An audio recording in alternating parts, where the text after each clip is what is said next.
자, 다음 광고. 나의 보험 상태를 객관적으로 체크해서 공정한 평가와 합리적 대안을 제시하는 마이보험 체크. 마이보험 체크는요, 보험 가입자의 이익을 최우선으로 합니다. 그 네. 증거, 마이보험 체크를 통해서 계약한 장기보험, 그러니까 종신보험 등 장기보험의 평균 보험료가 46,000원에 불과합니다. 이 얘기는 곧 비싼 보험 팔아서 수익을 챙기려는 게 아니라 챙기려다 실패해서 챙기려는 거죠. 혹시 보험료가 46,000원이고 그 보장 금액도 46만 원 아닙니까? 그럴 수 있겠네. 그걸 몰랐어요. 농담이고, 자, 이 얘기는 비싼 보험 팔아서 수익을 챙기려는 게 아니라 소비자에게 가장 합리적인 상품을 판매해왔다는 의미입니다. 불필요하게 비싼 거 가입하려고 하면은 마이보험 체크는 오히려 고객을 뜯어 말립니다. 자, 또한 마이보험 체크에 왜 웃어요? 네? 아니, 뜯어 말린다고 해가지고. 네. 본인 들고 싶어도 네. 그래. 뜯어 말린다는 거죠. 예, 그래요. 네. 그래도 말을 안 들으면 팹니다. 사람은 해요. 예. 자, 마이보험 체크의 상담 대비 계약 체결률 평균 25%로 잘 나가는 대리점에 비해서 저조한 편입니다. 아니, 근데 이 양반은 이렇게 평균 보험료도 잘 안 많이 된다는 말 하고 싶은 것 같은데. 계약 체결률도 4분의 1밖에 안 되는데 좋은 겁니다. 좋은 네? 강매를 하지 않는 거거든요. 강매를 하지 않는 좋은 거예요. 그래서 이 양반이 수익이 안 되니까 네. 절도 안 나는 절도한다는 소문이 있어요. 네. 아니, 절도는 하면 안 됩니다. 예, 그래요. 자, 농담이고 역시 상담 후 강매 형식으로 소비자에게 부담을 안 주는데 상담 후에 귀찮게 연락하는 것도 없습니다. 그렇죠. 최근에 마이보험 체크를 사칭하는 사례가 여러 건 발생했다고 하는데 뭐 안 되는 장사를 이렇게 사칭까지 할 것까지는 있나 뭐 그런 생각이 듭니다만은 네, 안 되는 건 아니고 정말 욕심내지 않고 네네. 소비자의 눈높이에서 이렇게 합리적으로. 합리적으로 하고 있습니다. 상담 신청한 고객께만 전화를 드립니다. 마이보험 체크. 절대 무작위로 전화해서 영업하지 않습니다. 마이보험 체크를 사칭하는 전화에 주의하시기 바랍니다. 마이보험 체크는 최고의 보험 전문가들이 정직하고 양심적으로 여러분의 보험을 맞춤형으로 리모델링 해드립니다. 마이보험 체크에 지금 연락해서 무료 상담 받으시고 합리적 보험 설계 받으시기 바랍니다. 홈페이지는 한글로 마이보험 체크, 여기까지 한글이고 네. .com은 .com. 영문으로. 네. 예. 다시 한번 마이보험 체크 .com, 전화는 1800-7917입니다. 네, 마이보험 체크까지 광고했습니다. 네. 내일은 어떻게 먹는 광고입니까? 목요일 날. 그날 올까요, 제가? 응? 그날 가라. 가. 인공지능 로봇이 사람의 일자리를 대신할 것이라는 예측이 나오고 있습니다. 와, 이런 미래에 사람은 도대체 어떻게 되는 거야? 경기도는 생각합니다. 세상이 바뀌어도 사람은 먹고, 자고, 일하고, 놀고, 사람답게 살아야죠. 이것이 기본소득이 필요한 이유. 기술이 앞서간다고 사람이 잊혀지면 안 되니까. 사람을 사람답게. 기본소득. 자, 우리 정상근 기자님. 아유, 네. 저는 얼마 전에 가장 화제가 된 뉴스였는데, 조선일보에서 대형 오보가 하나 나와가지고, 그렇죠. 네, 이건 아마 보신 분들이 많을 거예요. 28일자 금요일 보도였고, 이 신면에 나왔는데, 지역판 일부에서 배달이 됐고, 예. 최종판에서 이 기사가 삭제가 돼서 이 서울 네. 배달판에는 안 들어갔던 것 같습니다. 그래요. 제목 자체가 굉장히 악의적인데, 창의적이기도 하고.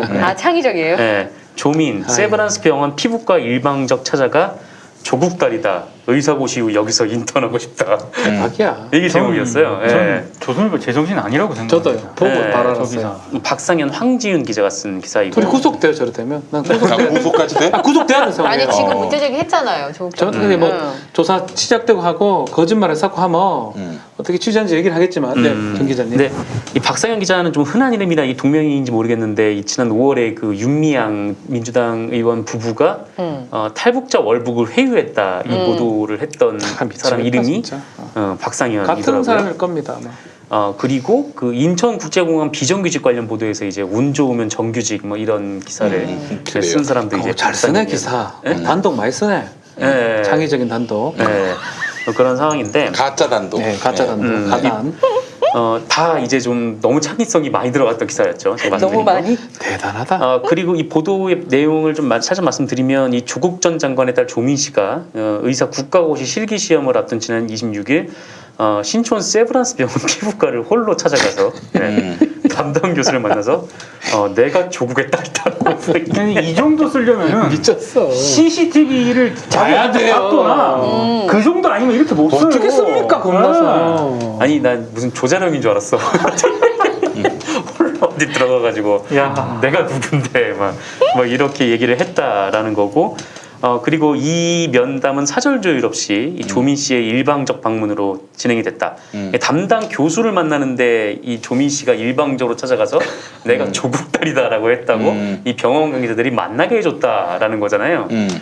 그런데 이때가 만약에 이제 조국 전 장관이 이제 민정수석 되었다.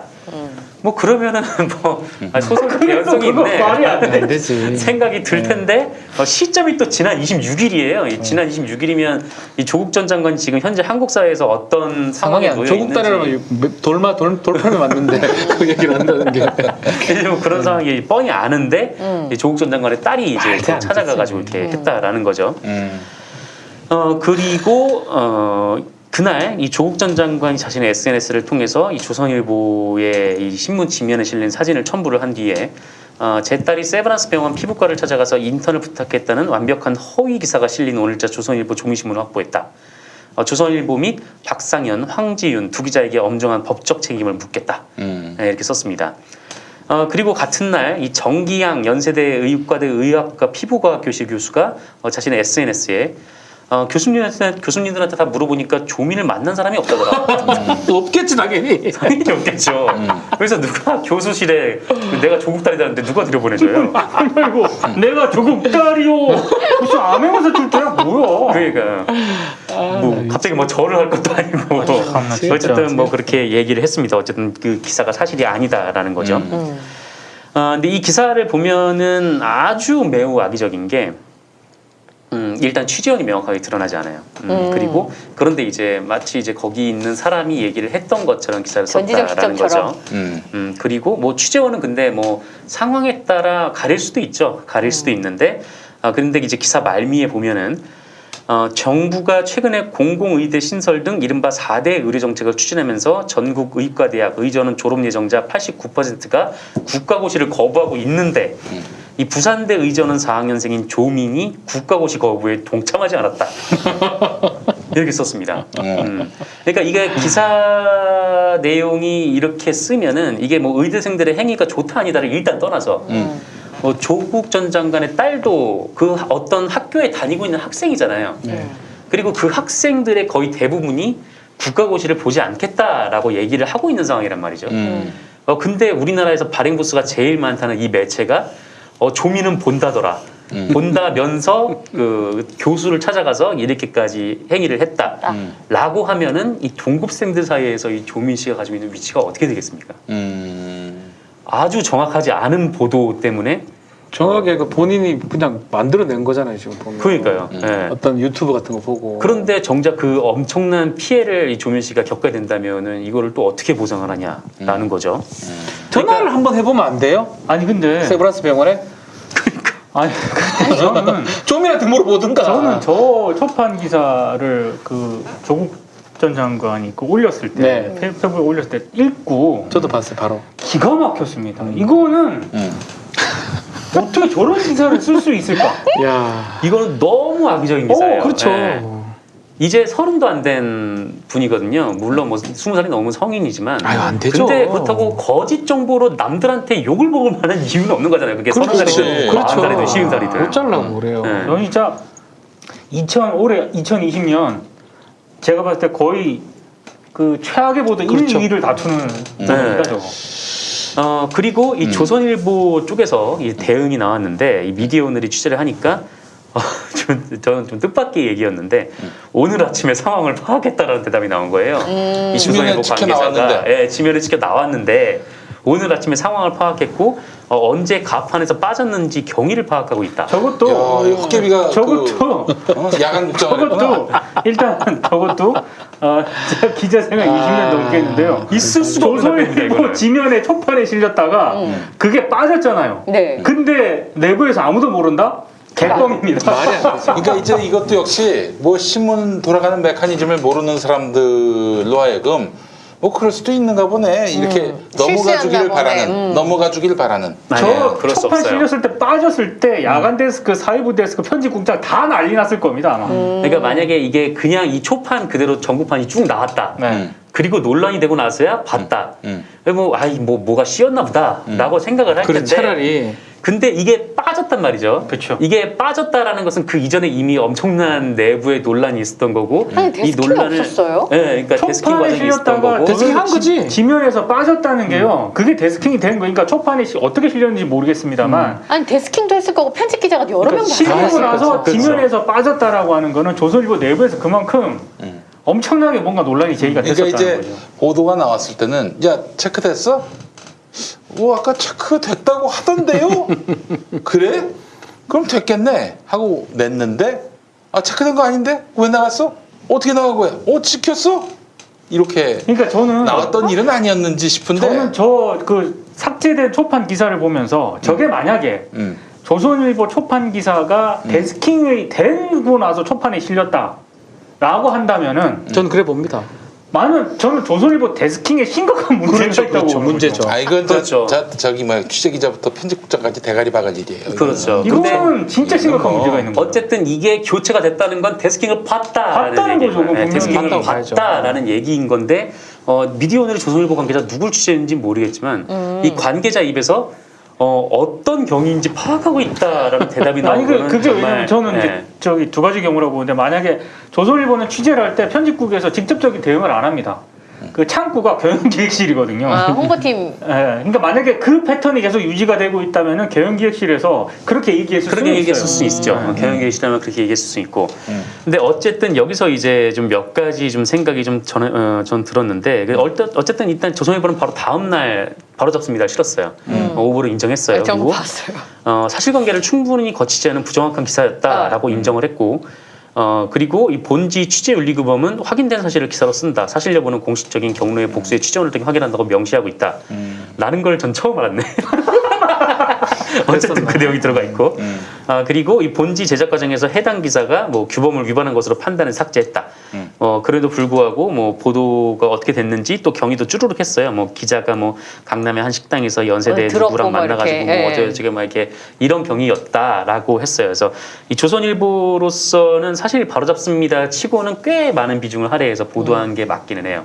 되게 조선일보가 자세하게. 했던 거 치고는. 네. 네. 그리고 이렇게 전격적으로 그리고 다음 날 바로 정정한 인정한 경우도 거의 그렇진 않은 사례가 일이죠. 드물어요. 그래서 그 과정을 쭉 보면서 이 생각이 들었던 건 첫 번째 저도 아까 다들 말씀하셨듯이 이 회사의 데스킹 과정에 뭔가 구멍이 생기기 시작했구나. 그건 심각한 문제예요, 진짜. 라는 생각이 첫 번째 들었던 거죠. 이게 어쨌든 이 뭐 신면이면 이제 사회부 면인데 이 사회부장이 편집국장의 뭐 데스킹 없이 그냥 냈다던가 아니면은 뭐 어쨌든 이런저런 과정에 사고가 있었다던가 어쨌든 이 데스킹 과정에 심각한 문제가 있었다라고 볼 수밖에 없는 거고 그렇다면은 이런 기사를 쓴 게 이제 굉장히 악의적인 가짜 뉴스인데 이렇게 악의적인 가짜 뉴스를 지금 데스킹도 제대로 안 보고 지금 내보내고 있는 건가라는 그렇죠. 의구심이 또 기본적으로 들 수밖에 없는 거죠. 게다가 지금 이 상황이 뭐 조선일보에서는 그 어디 뭐 해당 전형 모임에 참석한 누가 그런 얘기를 했다, 뭐 비슷한 내용이 오갔다라고 얘기는 했지만 사실 이 얘기는 그 이전부터 돌았던 얘기라는 거예요. 유튜브에서 나왔던 얘기들이에요. 네, 그러니까 지금 저기 좀 그 전공의 전임이 그리고 뭐 의대생 그리고 정부 갈등이 좀 있는 상황에서 문재인 정부의 좀 이렇게 지금 이제 가장 공적처럼 돼버린 이 조국 전 장관의 딸 상징적인 네, 또 마침 또 전 의전하는 지금 다니고 있는 상황이기 때문에 일종의 이제 가짜 뉴스를 누군가 만들어서 했는데 그거를 조선일보 기자가 낚였다. 라고도 볼 수 있는 좀 그런 상황이고 그래 근데 보이는데 뭐. 낚여서 아무런 근거가 없는 영상을 그냥 파닥파닥 사람 넣은 채로 그냥 면에 집어넣었다는 거고 그거를 제대로 보지 못한 채 인쇄를 시켜버린 이 조선일보 시스템이 다 망가져버린 그런 상황이 도래를 한 거죠. 이런 그 추정을 해보게 되는데 뭔가 이제 정보가 들어왔어요. 근데 이게 말이야. 그 다음날 신문에 실릴 때면은 이미 낮에 인터넷에서 다 그쵸, 나올 예, 것 같아. 예. 그러니까 이 배달판으로서 해서 새벽 3시에 올라갈 때 세상을 뒤집어 놓을 기사를 내고 싶어. 근데 사실 기사의 내용을 보면 사실이라면 일면 톱으로 와야 되잖아, 사실은. 일면 톱으로 내기는 좀 불확실하고. 그쵸. 네. 체크도 안 톱으로 되고. 불확실하고. 떠보기 그래서 일단 지면에 누가 보랴 이런 마음도 사실 없잖아 있었을 것이고 슬쩍 이렇게 낸 걸 보면은 이미 그 이제 일면 톱이 아니라 그 뭐 중간면에 넣은 거 아니고 또 하단에다가 그걸 보면은 아마 자기들로서도 확신은 없었는데 특종 욕심 때문에 그렇지. 일찍 구겨 넣은 거 아닌가.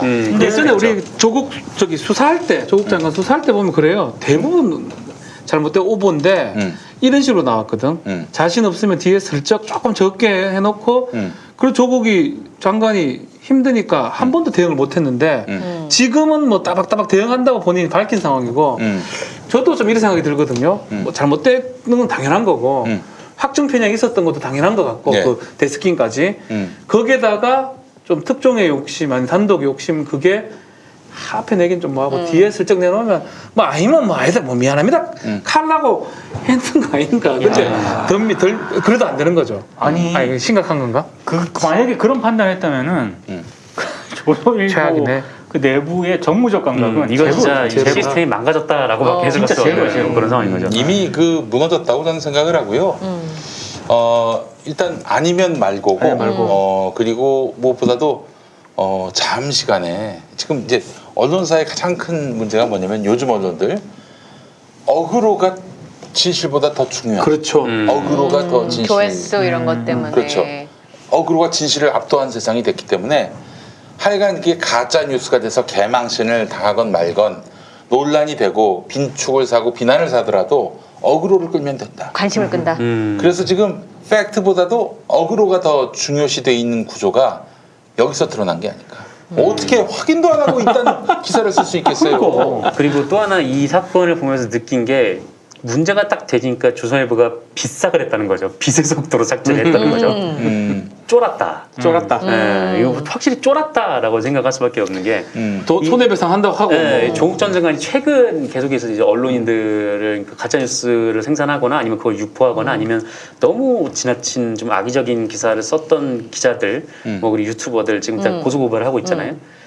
여기 관련해서 이제 본인들도 쫄았다라는 생각이 좀 드는 거죠. 이게 하루 만에 바로 잡습니다가 나오는 거는 사실 제 조선일보에서 좀 보기 드문 일이다라고 그렇죠. 말씀을 드렸는데 이거는 뭐 그럼 우기면 우길 수 있는 거거든요. 나는 들었어. 뭐 의전원에 뭐 누구와 뭐 그렇게 얘기하는 건 나는 들었어라고 얘기할 수도 있고 법원 가서도 나는 취재원을 공개할 수 없습니다. 저는 네. 들었습니다 할 수도 저걸 있는데 들은 걸 가지고 야 들었다 해도 만약에 들었다 네. 인정을 어떻게 해도 했어요? 그거는? 들은 걸 가지고 저렇게 쓰냐 기사를 말도 안 되는 거죠. 근데 그렇게 주장을 할 수가 있는 뭐 억지지만 그럴 수 있는 상황에서 하루 만에 이거를 이제 삭제를 싹 했다라는 것은 어쨌든 이제 분명히 본인들도 쫄았다. 생각하기에. 저는 이번에 우종창이 8월인가 10개월 나왔잖아요. 지금 네, 그것도 영향이 있을 거예요. 그거하고 맥락을 보면 사실은 예전에 어떻게 했냐면 허위된 잘못된 거를 기사화하더라도 취재 과정만 정말 그 정도 취재했으면 이 정도면 좀 오버라도 괜찮다. 이해해줄 수 있다. 그게 법원의 기준이었거든요. 그쵸. 이때까지. 근데 사실 우종창 때도 좀 바뀐 것 같아. 더더군다나 맞아. 이렇게 말한 것처럼 취재원 뭐 보호한다고 얘기를 입을 막고 그냥 들었다, 들었다 이렇게 대응을 했을 때 그 두 사람 저는 기자 두 사람은 실형 사안 아닌가 생각이 들거든요. 법정부서. 이게 실형도 될 수 있어요. 저는 그래 봅니다. 뭐 이 정도 피해 줬으면 본인들이 확인한 게 정말 확인해가지고 그게 쓸 수밖에 없었다면 면책이 되겠죠. 근데 그런 상황 아닌데 거짓말하거나 밝히지 않는다면 저는 그런 가능성도 배제할 수 없다고 생각이 듭니다. 어쨌든 이런 상황에서 이게 조선일보가 기사를 많이 딱 삭제를 했는데 이럴 경우에는 좀 그 법적으로 좀 참작이 되는 부분이 있나요? 그걸 살리려고 한 거예요. 제가 봤을 때는. 그렇죠. 만약 이거 끝까지 남았으면 정말 실형 나와요. 그래도 좀 비싸기라 그랬는데 비싸게 그랬는데 그것 때문에 이 두 기자는 아직까지는 뭐 나쁘진 않은 것 같아요. 이번에 회사 삭제함으로써. 방침 네, 그래서 그 소송을 준비하는 이유도 있었을 것 같다라는 게 제 생각입니다. 그렇지. 그건 결국에는 우리는 나름대로 서울판에서는 서울판이 결정적인데 뺐고 인터넷판도 삭제했다. 나름대로 사과도 했다. 이런 노력을 식으로 했다. 해서 그렇죠. 지금 이 그렇게 하려고 재판에서 그랬죠. 네. 이런 식으로 해서 우리 처벌하면은 이거는 언론의 그 자유를 심대하게 침해한다. 그래서 비판과 견제의 기능을 위축시키는 그런 공익적이지 못한 이런 여파를 부를 수 있다. 이런 식으로 지금 하겠죠. 돌파를 할 것 같아요. 야, 내가 거의 만주 변호사 되지 않았어. 김용민 씨가. 예? 그러나 이거는 명백하게 사실을 확인할 수 있었음에도 불구하고 하지 않은, 그리고 불성실도 있었고요. 그리고 기본적으로 이들이 사안의 중대성을 보면 일면이 아니라 후면에 배치한 걸 보면은 그 자신들도 이미 이 사실에 대한 고의 아니 고의. 그래서 약간 사실에 확신이 대한 좀 어떤 자신감이 없었고, 그렇다면 고의가 아니었겠는가 판단이 서는 거예요. 예. 조국 교수가 뭐 대한민국 대표 형법학자인 만큼 요거 저 만만치 않게 대응할 거라고 그렇죠. 그리고 생각합니다. 이게 좀 그 네. 고의고 악의적이라고 생각이 드는 건 이 이전에 그 이런 기사가 있었어요. 그 의대생 91%가 거부한 의사고시 조미는 시험 본다. 그게 이게 기사입니다. 뭐 시험 보면 안 되는 거예요? 그걸 이제 뭐 우리나라에 이제 발행 수가 가장 많은 이 언론이 좀 이렇게 한 걸 봐서 뭐 이것도 근데 아마 뭐 신뢰받는 1등 신문사야 또. 기자들 그거 이해가 사이에서만 안 되네. 조사를 이게 하니까 기자협회 조사거든요. 근데 기자들도 이상해진 것 같아. 아니 무슨 조선일보를 언제부터 조선일보가 좋아졌다고? 좋아진 적 한 번도 없거든. 계속 퇴행만 했을 뿐이지. 근데 조선일보를 신뢰한다? 미친놈들 아닙니까? 뭐 어떻게 된 거예요? 이게 기자 집단 자체가 이게 다 어떻게 이상한 놈들이 들어가서 이렇게 된 건가? 신뢰할 수 있나요? 뭘 봐서 조선일보가 신뢰할 수 있나? 이런 일까지 생겼는데. 이런 상황까지 발생했는데도 조선일보가 신뢰할 수 있다? 아 이게 제정신이냐 이거예요. 아 나 참. 월급 많이 주면 신뢰합니까? 아니 그 일도 얼마나 많이 시키는데요 조선일보가. 말도 못해. 예. 거기는 그 육아휴직 지금은 어떤지 모르겠는데 하여튼 제가 취재했을 때는 육아휴직 간 기자가 없었어요. 여기자도? 예. 야. 출산 휴가만 갔다 오고. 아, 대단하네. 육아휴직 여자기 좀 쉽지 않아요. 아 그래요? 쉽지 않아요. 아니 애를 누가 키워 그러면?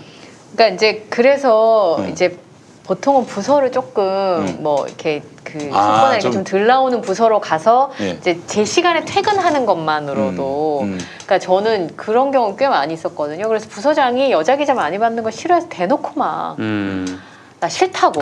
왜냐하면 뭐 조퇴 많고 아이들 때문에 이제 급하면 연락을 뛰어가야 되잖아요. 애가 너무 어리면 근데 그게 싫다고 대놓고 하는 부서장도 전 여러 명 봤어요. 그래서 우리 부서는 왜 여자 기자만 많냐? 그 원서 쥐는 누가 안 키웠나? 그러니까 엄마 뱃속에 안 나온 사람이 있잖아. 그래요. 네. 쥐는 그 엄마 시켰나? 말도 안 돼. 최근에 많이 좋아지긴 했었는데 예, 그 아직도 그런 사고를 가지신 분들이 종종 있어요. 네, 알겠습니다. 자, 뭐 오늘 저 마무리하도록 할까요? 네. 박근 한번 더 해야 되지 않습니까? 그러니까 OBS 막점 마크. 막점 마크 아니고요. 막점 마크. 방송 시간을 얘기해야죠. 자, 유튜브하고 팟캐스트만 보십시오. 방송은 OBS 11시 목요일 11시 반입니다. 일요일 11시입니다.